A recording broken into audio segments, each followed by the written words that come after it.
Ел içinde Чубак ажы сасык саясатка аралашпай эле койсо болмок деген сөз тарады. Ислам аалымдар айткандай, адилетсиздикке тарапкер болуп калуудан коркпойсузбу? Сооронбай Жээнбековдон деле артык Улукбек Кочкоров, Ты Масадыков жана башкалар бар го, кечиресиз дейт. Кечирим сураштын кереги жок, мен ушул суроону күтүп аткам, келеби жокпу деп. Эгерде келбесе сүйлөбөйт элем, бирок сүйлөп берейин. Урматтуу бир тууганым, үйлөнүп калдың, алып качып келдиң, саат 12'de молдону чакырасың. Сен келбесе жашоң башталбайт экен молдоке деп. Сен келбесең жашоң узуна болуп калат экен деп мени чакырасың 12'de. Уйкумду көзүм жыртып барып никени кыйып берем. Же бул.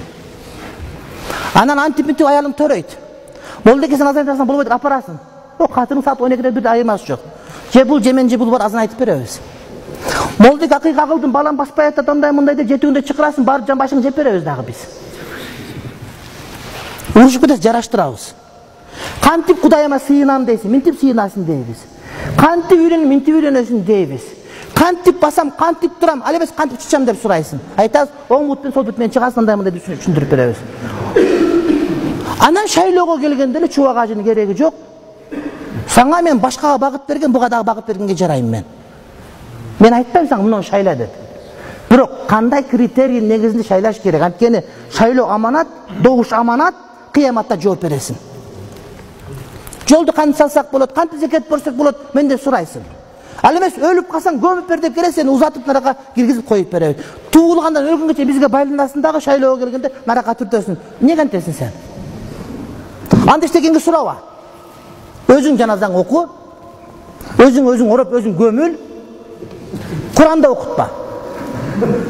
Эмне адам эмеспиз, паспорт көтөрүп жүрөбүз. Кыргызстандын жараны. Артист келип шүйлөп атат, муну шайлап кой деп айтып атат.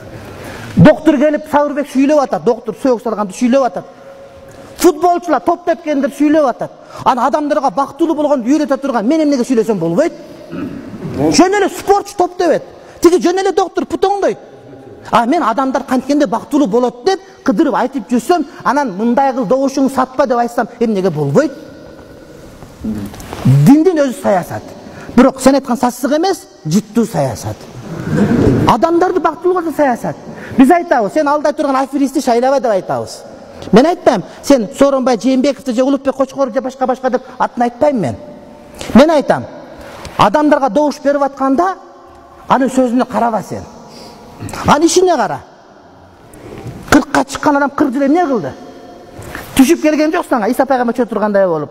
Жашады ушул жерде, бирөөгө үйлөндү, бирөөнүн күйөө боласы, башкасы качандан бери намаз окуйт, ким менен жүргөн, эмне иш кылып, азыр эмне иш кылып атат, процент бере карагычы жокпу, ошолорду билсен.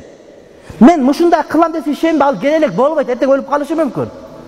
Сен анын сөзүнө караба, сен ага баа бер, өткөн ишине карап. Мен билем. Талапкерлерин көбүн билем, эркегин да ургачысын дагы билем, намаз окуган окубаганын билем, теңирчи мусулман дагы билем, ким канча жыл эме намаз окуганын дагы билем. Урматтуу бир тууганым. Демек, биз бул саясат эмес. Бул мусулмандар адашып калбасын багыт берүү. Акыйдаңа түздө, муну акыйдага кирип кетпе, муну кошулуп кетпе деп айтам. Ошону жаман көрүнөм. Сен диниң таза болсун деп, айың туура, айды карап айтып берген биринчи мен. Норду айтып берген биринчи мен, муну жамаат кирип кетти, жаман көргөн мен, ошо сага айтам деп сотко жүргөн дагы мен. Кыргызстанда Швецияга чейин барып кыдырып келип, жамааттын башын бириктирип аткан мен. Аны ушуга келген айта турган болсом, эмне мынча мени кордойсуңар? Айтышым керек, добуш берген аманат. Барганда алданба сен ошого. Эмне иш кылып ошого карап беришиң керек сен. Ыймандуусу, адилеттүүсү керек, Кудайды билгени керек, Кудай мени көрүп турат деген түшүнүгү бар керек. Сен добуш берип атканда жердештигине карап, нарындык экен деп, же партияңа карап, СТПК экен деп, же мисалы үчүн кошунаңа карап, саяк экен деп шайлай турган болсоң, ыйманыңа зыян жеткирген болосуң. Ыйманыңды таразага салып сен добуш беришиң керек. Азыр бизге Жебрейил периште келсе деле көтөрүп жибериш кыйын маселе. Бирок биздеги жакшылыкты сактап калуу чоң байлык. Атам телефон чалып сурайт, эмне чүкө жаңылык бар дейт атам менден. Мен айтам, тынччылык жаңылык десем эң туура дейт да. Эмне жаңылык сөзсүз бир өлүп жыгылыш керекпи? Авария, же бирнеке болуш керекпи? О, тынч жашап аткан жаңылык өзү, алхамдулилла. Ошон үчүн азыркы мамлекеттеги туруктуулуктун өзү биз үчүн жакшы нерсе. Мечит толо адам. Узунун канча туура кошо сүйлөп атат, эки кошулуп отуруп алып бияка, микрофонду карашча кыйкырып. Дагы сага эмне керек? Биздеги эркиндик башка жерде, араб дүйнөсүндө жок. Ошон үчүн урматтуу бир тууганым, биз мамлекеттин тагдыры бул жанагыдай доктурлар чычканда өлчөй турган, жанагы тажрыйба алып турган жер эмес. Минсек кандай, мынсак кандай деп. Бизге иштеп тажрыйбадан өткөн адамдар керек. Чычкан бир чоңдо дары чыгаса доктурлар чычкандарды алып келип камайт да дары берип көрөт. Өлөбү өлбөйбү канаке деп интип. Анда практика кыла турган жер эмес Кыргызстан.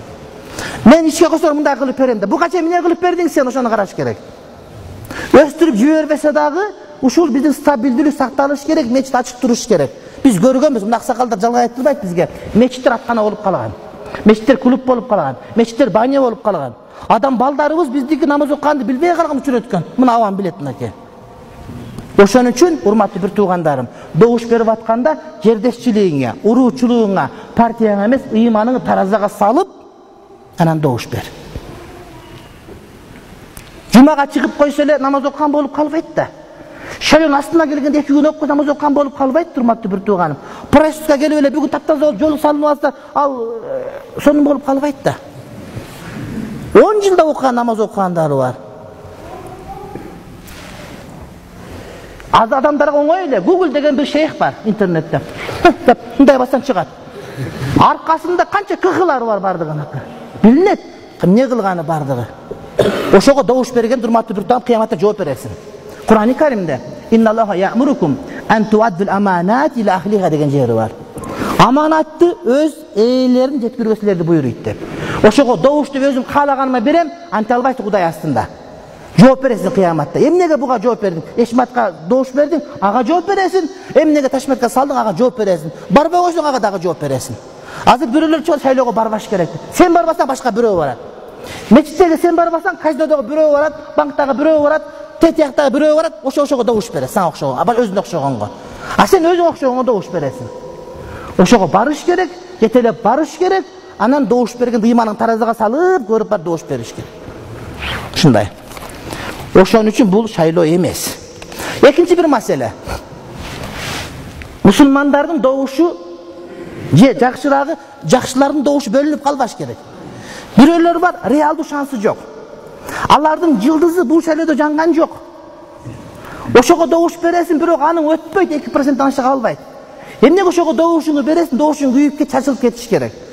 Кел өтө турган реалдуу шансы барлардын түзүгүрөгүнө бер, сенин добушуң жоголуп кетпесин. Неге чачыраш керек? Эшмат деген бир кандидатыбыз бар. Эң жакшы ошо. Бирок анын реалдуу кандидаты жок. Реалдуу мүмкүнчүлүгү жок. Реалдуу тыйыны жок. Реалдуу адамдар азыраак. Бирок жакшы адам өзү катары мисалы үчүн. Аныкы балким кийинки 5 жылдыкта болот. Азыр ошого добушуңду берип, дагы бир 2% добушубузду чачып жиберип биз алданып калбайлык. Биз башыбыз бир болушубуз урматтуу бир тууганым. Ошон үчүн мен ушуну жакшы көрөм. Бирөөгө сага көз жагат, бирөөгө мурду жагат мисалы үчүн. Бирок ыйманы ортого коюшуң керек. Бул мына ушундай.